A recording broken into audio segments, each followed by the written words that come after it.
보면은 여호와의 날이라는 말이 굉장히 많이 등장합니다. 오늘 본문 말씀 바로 이전 말씀인 11절에서도 여호와의 날이 크고 심히 두렵도다. 당할 자가 누구이랴 라고 등장하는 것을 우리는 알 수 있습니다. 굉장히 구약에서는 여호와의 날이 임할 것이다. 여호와의 날이 도적같이 임한다. 이러한 이야기들이 굉장히 많이 등장하는데요. 그렇다면 여호와의 날은 어떤 날일까요? 어떤 날을 우리는 여호와의 날이라고 부르는 것일까요? 그것은 바로 하나님께서 온 세상을 심판하시는 날을 우리는 여호와의 날이라고 부릅니다. 우리는 여호와의 날이라고 하면 마치 성탄절처럼 마냥 기쁘고 행복할 것을 예상하나 그렇지 않고 구약 성경에서 이야기하는 여호와의 날은 굉장히 잔혹하고 엄청난 심판을 이야기하는 것을 볼 수 있습니다. 그리고 그 여호와의 날의 특징을 조금 얘기를 해보자면요. 일단 첫 번째로 무서워요. 무서운 이야기들, 죽음, 심판, 불꽃, 언젠가는 될 마지막, 다가올 마지막, 종말 이러한 이야기들이 굉장히 많이 등장해서 읽는 내내 조금 무섭다라는 마음이 들 수 있을 것 같아요. 그리고 두 번째로 이 하나님의 날은 두 번째 특징은 아무도 모르게 도적처럼 마치 도둑이 집에 몰래 들어오는 것처럼 아무도 모르게 임한다라고 이야기를 합니다. 그 누구도 하나님의 날이 여호와의 날이 언제 임할는지 알지 못한다라는 것이죠. 그렇다면 성경은 왜 이렇게 여호와의 날에 대해서 아무도 모르게 갑작스럽게 찾아온다고 이야기를 하는 걸까요? 좀 시기를 알려준다던가 예를 들어 뭐 날짜를 언젠지 좀 알려주면 우리가 미리 맞춰서 대비라도 할 텐데 여호와의 날은 갑작스럽게 굉장히 아무도 모르게 임하죠. 우리가 그 이유를 스바냐 1장 12절에서 짐작해 볼 수 있습니다. 제가 읽도록 하겠습니다. 예루살렘에서 찌꺼기같이 가라앉아서 마음속에 스스로 이르기를 여호와께서 복도 내리지 아니하시며 화도 내리지 아니하시리라 하는 자를 등불로 두루 찾아 벌하리니 라고 합니다. 여기서 굉장히 재미있는 표현을 발견하자면 무릇 찌꺼기같이라는 표현을 사용한다는 겁니다. 찌꺼기같이 가라앉아 있는 사람들, 그 사람들을 두루 등불로 찾아서 벌할 것이다 라고 이야기하는 것이죠. 요즘 말로 찌꺼기처럼 가라앉은 사람들은 고인물이라고 표현할 수 있을 것 같습니다. 고인물이라는 표현들 아시죠? 그래서 사실 이것을 굉장히 그 한 업종이나 한 위치에 오랫동안 머물러 있어서 조금 고리타분해진 사람에게 조금 풍자적으로 고인물이다 라고는 살짝 비꼬아서 살짝 낮추어서 이야기하는 말이에요. 이 고인물이라는 단어가. 그런데 사실 물은 정말 고이면 썩잖아요. 그렇죠? 여기 저 하수도도 제가 며칠 전에 설명을 들었는데 물이 흐르지가 않아서 우리 청소해보신 분들은 아실 거예요. 찌꺼기가 덕지덕지 붙어있죠. 이게 물이 내려가야 되는데 찌꺼기들이 음식물이랑 합쳐져가지고 막 되게 이상한 이렇게 꺼내보면 석탄 같은 게 막 발견되고 막 그러잖아요. 이처럼 고이면 썩어요. 고이면 썩는다는 것을 알 수 있는데 사람에게 비유하고 있어요. 예루살렘에 찌꺼기같이 가라앉아서 라고 하면서 마음이 아주 보이다 못해서 찌꺼기같이 굳어버린 사람들이라고 표현하고 있는 것입니다. 아마 이미 너무나 많이 종교적인 체험, 예배는 수도 없이 드려봤고 수없이 많은 기도회를 드렸고 수없이 많은 설교를 들었고 내 인생의 경험이 꽤 몇십 년 정도 되고 이러한 예식들과 형식들에 너무나 익숙해져서 세상에 찌들고 교회 안에서도 형식에 너무 익숙해져서 더 이상 어떤 설교를 들어도 감흥이 없고 더 이상 어떤 찬양을 해도 그저 흥얼거리기만 하는, 아무런 감흥도 새로움도 느끼지 못하는, 마치 높은 곳에 앉아서 세상 돌아가는 구조, 그 방법을 너무 잘 알고 있어서 속된 말로 딱 보면 각 나온다잖아요. 아니 나는 딱 보면 이거 각 나와. 이건 안 돼. 이건 안 될 거고 이거는 딱 보니까 이 정도면 돼. 이렇게 각이 나오는 사람들, 너무 익숙해서 요엘 2장 나 이거 이 설교 알아. 회개하라는 설교잖아. 이미 요엘서 2장 12절 본문을 읽을 때부터 몇몇 분은 마음에 오늘 회개하라는 설교겠네 라는 마음이 드셨을 수도 있어요. 왜? 너무 많이 들어봐서.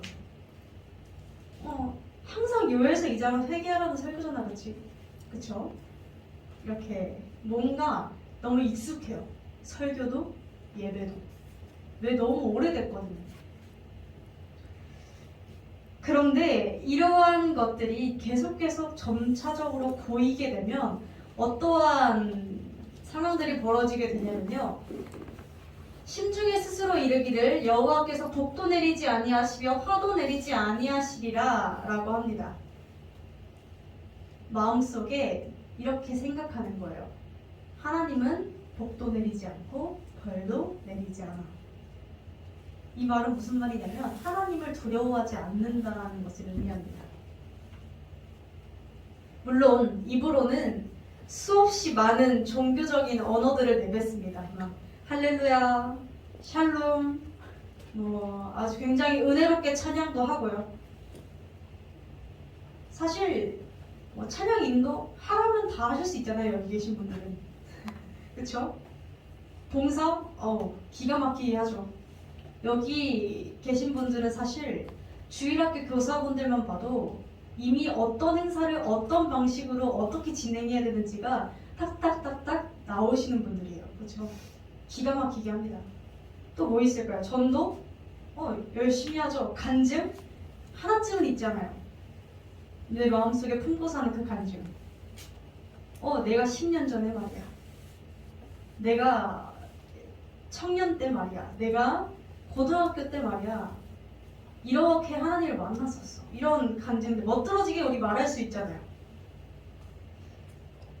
하지만 이렇게 열심히 입술로는 이야기를 하지만 정작 나의 삶은, 내 생활 패턴과 내 행동 패턴은 변하지 않는 것, 이것을 하나님께서는 하나님을 두려워하지 않는 자라고 이야기하십니다. 하나님의 존재를 인정하지 않아서 너의 모습이 변하지 않는 거야 라고 이야기하십니다. 이렇게 닳고 다른 고인물들에게 성경의 수많은 곳에서, 그리고 요엘서 2장에서 이렇게 말씀하고 있어요. 너희가 생각지도 못한 때에 하나님의 심판이 찾아올 거야 라고 경고하고 계신 줄로 믿습니다.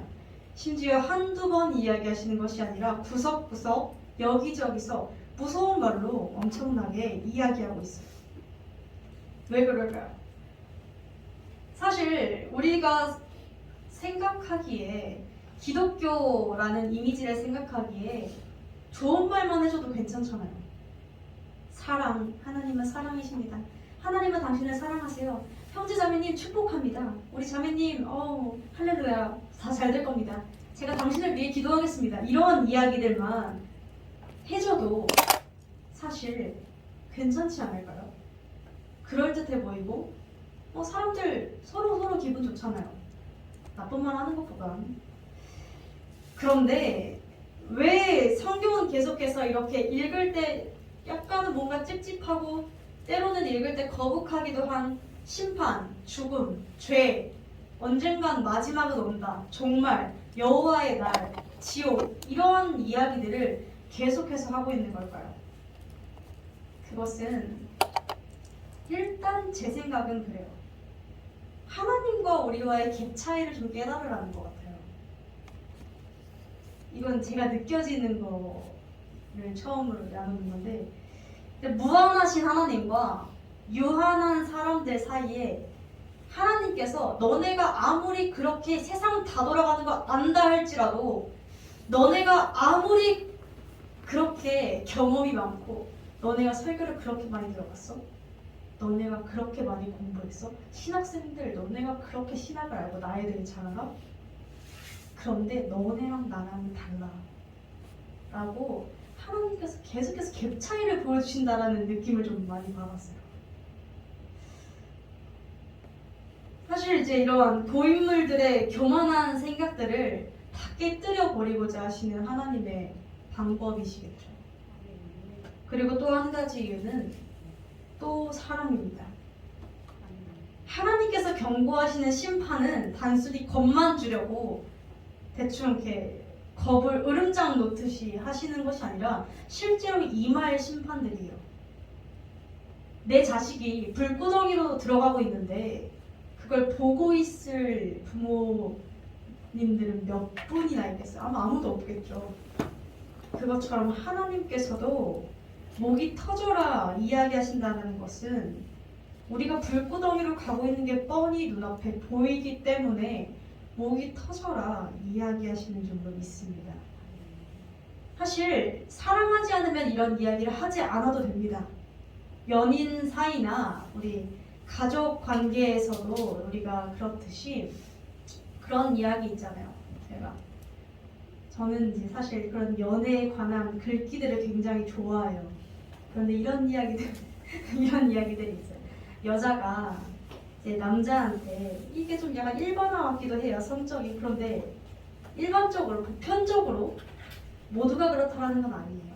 한 10명 중에 한 5, 6명 정도. 여자가 남자한테 막 잔소리를 할 때는 사랑해서 그런 거예요.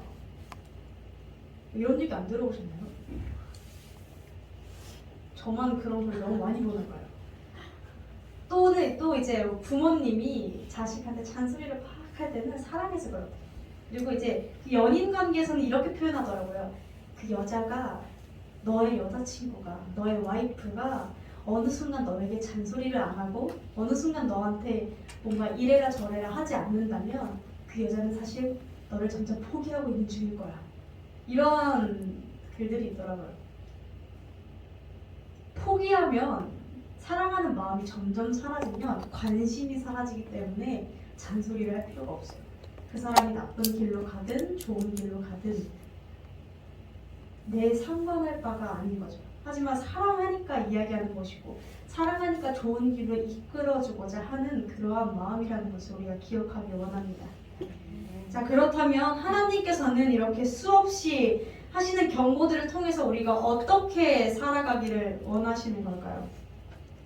첫 번째는 본문 12절 말씀입니다. 너희는 이제라도 라는 말로 시작합니다. 이제라도라고 이야기하면서 표현이 3가지 등장합니다. 무엇이 있습니까? 금식하며 울며 애통하고 이 3가지를 이야기합니다. 이 3가지는 뭔가 행동적인 겉으로 드러나는 방법이죠. 우는 것, 애통하는 것, 금식하는 것 하나의 방법들이죠. 그런데 그 다음에 이렇게 이야기합니다. 금식하며 울며 애통하고 마음을 다하여 내게로 돌아오라. 결국 주님이 원하시는 것, 금식, 울고 애통하는 것은 마음을 다하는 것을 가리키는 방법들인 것이고요. 결국 하나님께서 원하시는 건 뭐예요? 마음을 다하여 내게로 돌아오라.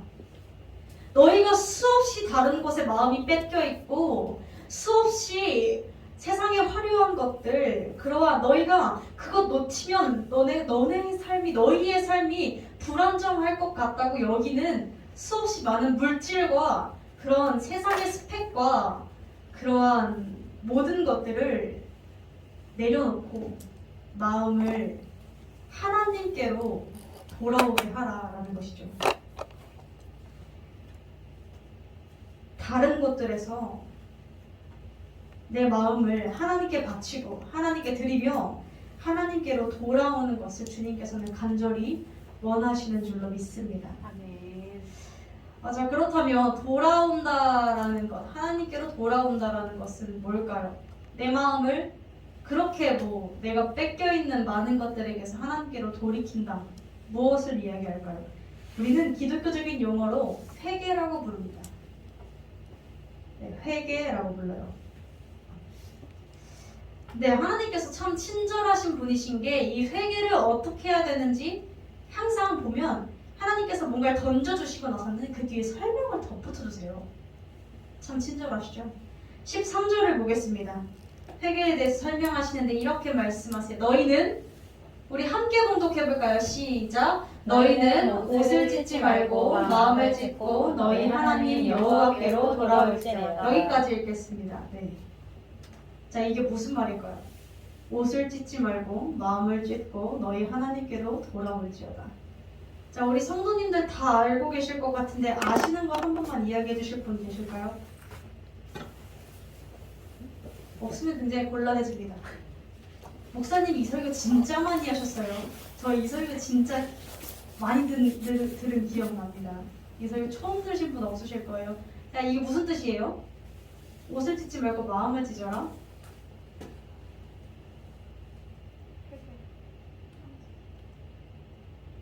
조금만 더 크게. 형식적으로 하지 말라. 맞아요. 아시잖아요. 마음속으로 들었어요. 마음으로 받았어요, 제가. 좀 씁쓸하네요. 형식적으로 하지 말라는 거예요. 왜냐면 옷은 겉으로 보여지는 아이들이고 마음은 숨겨져 있는 내 진짜 마음인 거잖아요. 그래서 겉으로 보여지는 외식을 하지 말고 정말 진정으로 하라는 이야기인데, 그러니까 우리가 굉장히 착각하는 것이 하나 있어요. 뭐냐면 회개에 대해서 뭔가 회개하십시오, 여러분 회개해야 됩니다 라고 이야기를 하면 우리는 이렇게 생각합니다. 하나님 거짓말한 거 용서해 주시고, 욕한 거 용서해 주시고, 친구랑 싸운 거 용서해 주시고, 짜증 부리고, 저는 뭐 거짓말, 욕, 시기, 질투, 미움, 뭐 손으로 한 죄, 무슨 죄 용서해 주십시오 하면서 때로는 벅차올라서 눈물을 한 3방울 정도 흘리기도 하고, 이렇게 하는 것을 회개의 전부라고 착각하는 경향들이 있습니다. 물론 이렇게 입술로 내뱉는 것도 분명 필요하고요. 회개의 요인들이고요. 요소들이고요. 눈물을 흘리는 것도 내 마음이 참여한다는 뜻이니까 회개의 요소 중에 하나예요. 그러나 이 두 가지가 회개의 전부라고 착각해서는 절대 안 된다는 것이죠. 왜냐하면 마음을 찢어라 라고 표현을 했는데, 여기서 이 당시 이 글이 쓰여졌을 당시에 마음이 어떤 의미였는지 좀 알아야 돼요. 지금 우리가 마음이라고 하면 뭔가 감정적인 것만 생각이 나잖아요. 그렇죠? 그런데 이 당시 사람들은 마음이라는 단어를 어떻게 썼냐면요, 이성과 지성과 생각과 감정과 내 모든 판단, 의지가 머물러 있는 공간이 마음이라고 생각했어요. 자, 다시 나의 이성, 지성, 생각, 감정, 의지, 판단, 그러한 것들이 내 안에 머물러 있는 공간이 마음이라는 공간이다 라고 생각했어요. 자, 그렇다면 울기만 하는 건 회개예요? 그렇지 않아요. 자, 두 번째로 찢어놓다, 찢어라 라고 했는데, 찢는다라는 표현은 좀 더 정확한 표현으로 하자면 분리시키다, 떨어뜨려 놓다라는 뜻이에요. 그러니까 어떤 이야기냐면 죄를 나에게서 분리시켜 놓아라, 죄와 나를 떨어뜨려 놓아라 라고 내 의지를 다해서 결단을 내리고, 너의 그 죄악을 눈물로 후회만 하지 말고 입술로 뱉고 내일 또 하지 말고, 뱉고 눈물 흘리고 그 다음에 그 자리에서, 그 더러운 진흙탕에서 발을 빼내서 너의 방향을 하나님께로 돌려라 라는 것입니다. 이것이 회개입니다. 이것이 회개인 줄로 믿습니다. 성경에서 지적하는 것은 울지 말라가 아니라 말만 하고 눈물만 흘리는 이들에게 하는 너희는 그건 회개가 아니라 후회야 라는 것을 이야기하는 것이죠. 감정은 굉장히 불안정합니다, 여러분. 감정은요, 굉장히 쉽게 타올랐다가 쉽게 사그라듭니다. 하나님께서는 이 감정을 사용하실 때가 있어요. 언제? 뭔가 하나님께서 이제 우리와 처음 동행하시려고 할 때 첫 눈맞춤을 해야 되잖아요. 찌릿하는 게 있어야 그것에 의해서 동기가 돼서 가잖아요. 그러나 감정은 동기일 뿐이지 감정이 전부라고 생각해서는 안 된다는 거예요. 감정이 생겼으면 그 다음에는 내 의지를 가지고 죄를 끊어낼 줄도 알아야 되고 내 지성과 이성을 다해서 성경을 보고 성경의 말씀대로 살아내려고 할 줄도 알아야 되고 또 때로는 감정이 또 오는 날이 있겠죠. 그렇게 살아가다 보면은 그렇게 하는 것이지 회개하라고 해서 무작정 막 이렇게 하면서 눈물이 왜 안 나나 나는 왜 안 되나 라고 하는 것은 사실은 굉장히 부자연스럽고 외식적인 것만이 회개의 전부라고 생각하는 엄청난 착각에서 나오는 것이죠. 하나님께서는 이러한 회개를 원하십니다. 그리고 사실 죄악을 끊어내는 것, 죄악에서 발을 떼내는 것은 남이 해줄 수 없습니다. 내가 해야 돼요. 이 죄악에 대한 부분들은 그리고 약간 죄악 우리가 가장 많이 하는 죄악이 아마 입술로 짓는 죄일 것 같아요. 뭐 거짓말을 한다던가 욕을 한다던가 뭐 험담을 한다던가 사실 험담도 이게 기준선이 되게 애매해요. 나는 이게 내 상황을 터놓은 건데 험담이 된 것 같기도 하고 약간 이러한 뭔가 딱 정의 내릴 수 없는 입술에서 나오는 그러한 것들 있잖아요. 그러한 것들을 어떻게 비유하면 좋을 것 같냐면 이러한 것들을 무작정 하나님 도와주세요. 물론 필요하죠. 하나님께서 도우셔야죠. 그러나 우리가 이렇게 말하지 않잖아요. 하나님, 내가 너무 힘드니까 귀찮으니까 내 이빨 좀 닦아주세요. 내 이가 상하기 싫으니까 내 이빨이 썩기 싫으니까 하나님이 이빨 좀 닦아주세요 라고 하지 않잖아요. 하나님, 이빨 썩지 않게 해주세요 라고 기도할 수 있겠죠. 하지만 내가 일어나서 양치를 또 하잖아요. 그런 것처럼 하나님께 구하면서 내가 스스로 죄악에서 빠져나오려는 의지와 결단이 필요하다는 것이죠. 내가 내 몸을 돌리는 게 필요하다는 거예요. 그리고 그것을 우리는 회개라고 부릅니다. 그리고 마지막으로는 회개는 하나님의 은혜라는 것을 기억해야 합니다. 요엘서의 이 저자는 회개에 대해서 이야기할 때 그 뒤에 이렇게 덧붙입니다. 우리 다시 한 번만 더 띄워주시겠어요? 13절? 네. 그는부터 읽겠습니다. 시작. 그는 은혜로우시며 자비로우시며 노하기를 더디하시며 이내가 크시사 뜻을 돌이켜 재앙을 내리지 아니하시나니 14절까지 읽겠습니다. 시작. 주께서 혹시 마음과 뜻을 돌이키시고 그 뒤에 복을 끼치사 너희 하나님 여호와께 소재와 전제를 하지 아니하시는지 누가 알겠느냐. 아멘.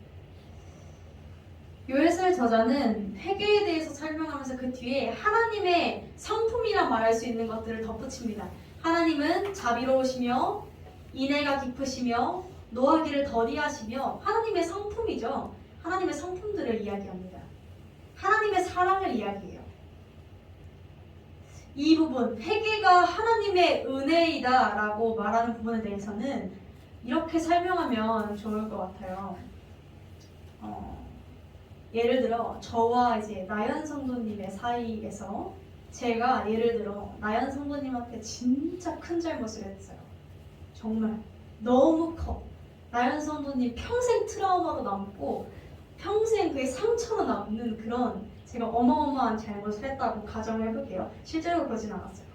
그런 가정을 했을 때 저는 마땅히 인간된 도리로서 사과를 해야죠.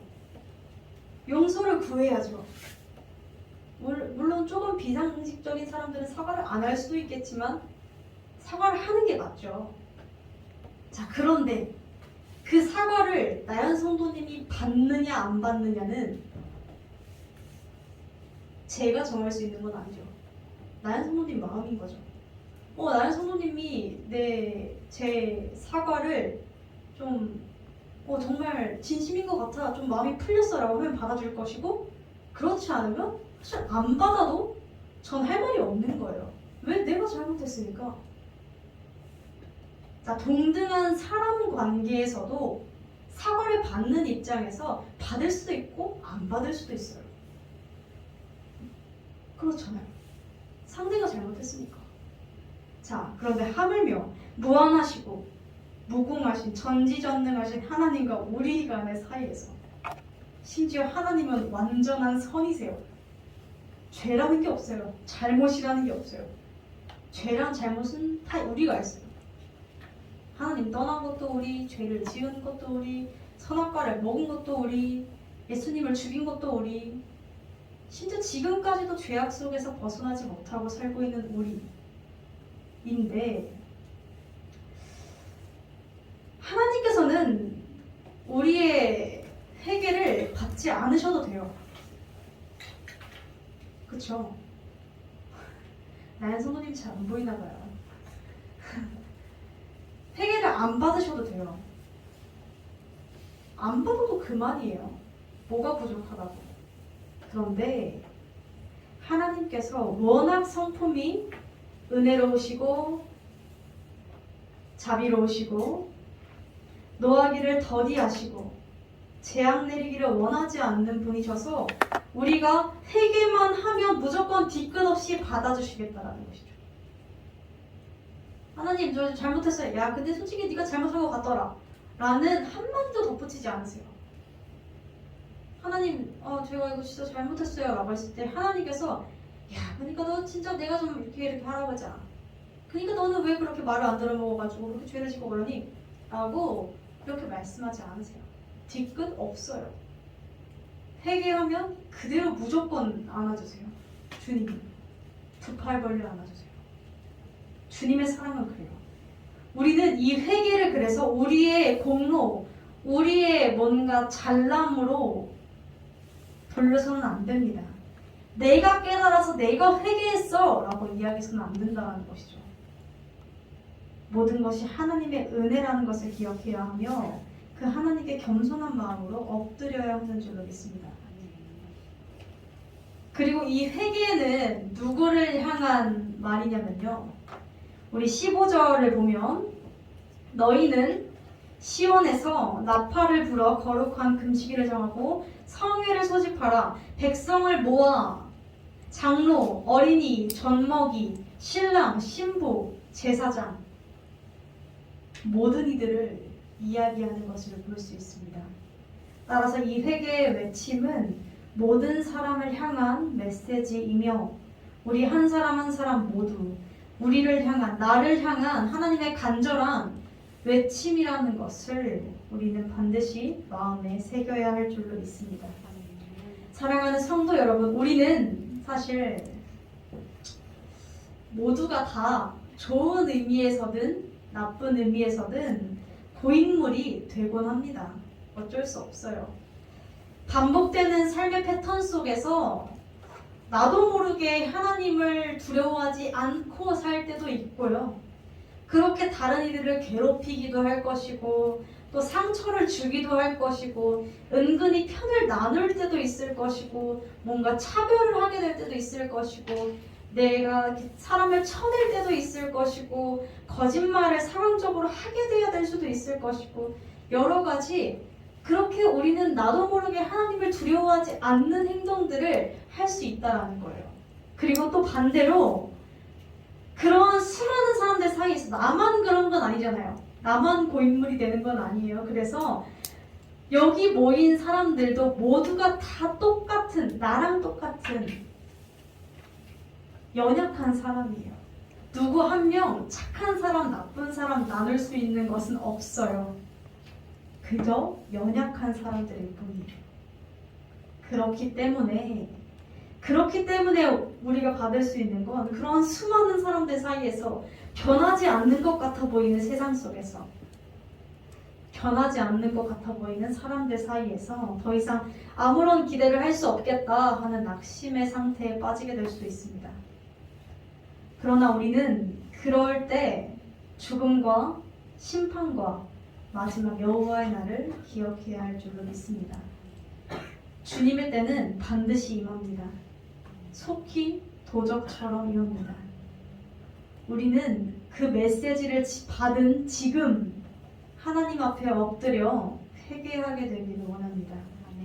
겸손히 가장 낮은 모습으로 주님, 내가 어디서부터 되돌려야 하겠습니까? 주님, 내가 어디서부터 돌이켜서 하나님께로 돌아가야겠습니까? 라고 구하는 자들이 되기를 원합니다. 그리고 나의 모든 억울함과 아픔까지도 상처까지도 회복시켜 주실 주님을 기대하며 담대하게 나아가기를 원합니다. 남들도 다 그렇게 사는데 나만 안 그러면 손해잖아 라고 그런 마음으로 남들 다 이기적으로 사는데 요즘 세상에 누가 이타적으로 사려고 해 라고 하면서 세상에 점점 고인물이 되어가는 것이 아니라 그 주님의 흐르는 은혜를 기억하면서 담대하게 그 주님의 은혜를 들고 흘러나가기를 원합니다. 그래서 주님께서 우리의 익숙함을 깨시고 새롭게 역사하셔서 찌꺼기처럼 가라앉은 우리의 마음 가운데 다시 한 번 더 주님의 역사를 우리의 마음을 다시 흔들어 주시기를 간절히 기도합니다.